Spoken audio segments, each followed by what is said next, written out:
Yes, the question is, that is the Brazilian watchtower.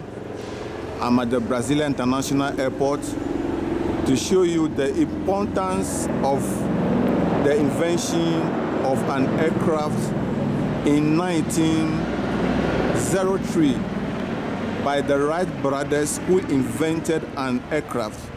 So I am at the International Airport to show you how important an aircraft was in those days.